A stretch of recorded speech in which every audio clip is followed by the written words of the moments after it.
fish.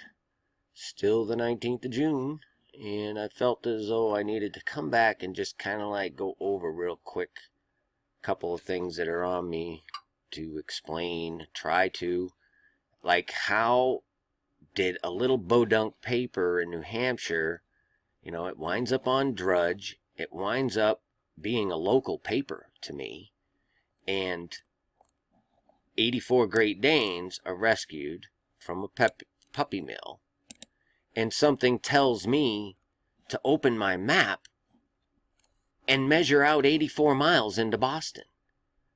And the prior day, I had briefly looked into the Sail Boston. I mean, this is where I live. It's like, yeah, I was checking it out, checking out some of the boats that are there and stuff. Okay. So I break out the map. This is just how it occurs. That's all I can really tell you. And for whatever reason, first let me just explain this image in the harbor here. I sincerely hope you can see this image, because that is who runs this world. It just is. I managed to write a couple more eyes to help you see. I think he's pretty doggone visible there. And for those of you who don't see him, try. Just ask for the truth.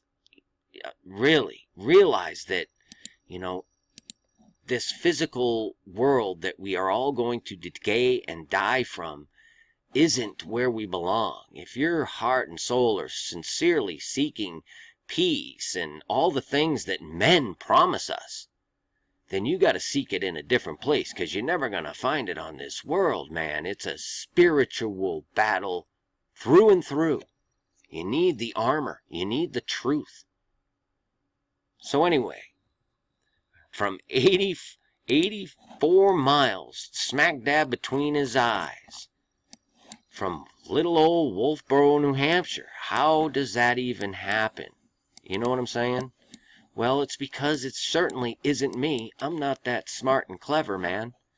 This is supernatural. It's the only way you can describe it. This is the actual address. I mean, right to the house itself. At 149 Warren Sands Road. To the actual house itself. Exactly between the eyes of our little newfound demon friend here. This is how he shows himself on earth. It's a vanity. He must show himself. He's vain. That's all there is to it.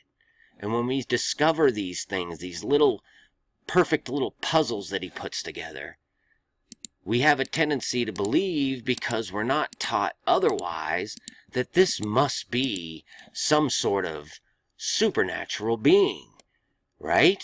Obviously, with a pentagram smack dab in the middle of his face, and without knowing the true God, the true Lord God in heaven, then people will believe that this is God.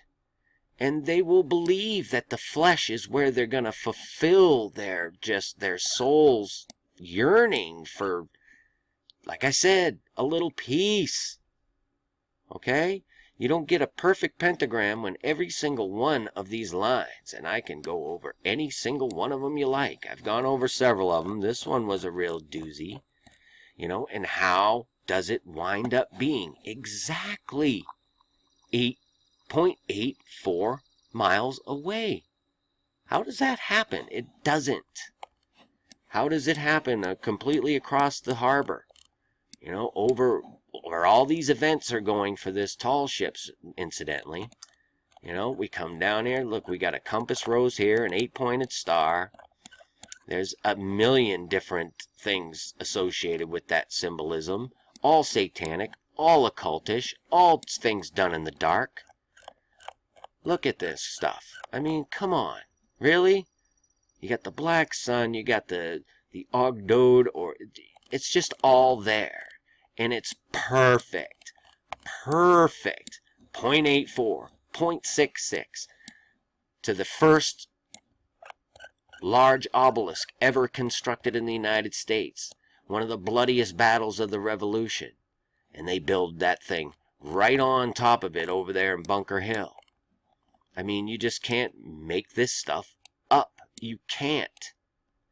There's Bunker Hill right here.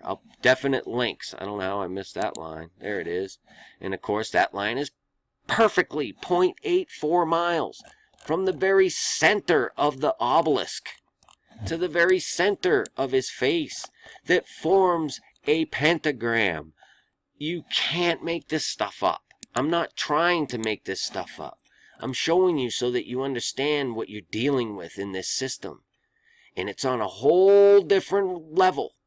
And this guy right here controls all these little people who are seeking wealth and power by walking all over other people and dominating them and lying to them and deceiving them, keeping them from the truth, using them and throwing them away like little meat suits, because that's how they look at us.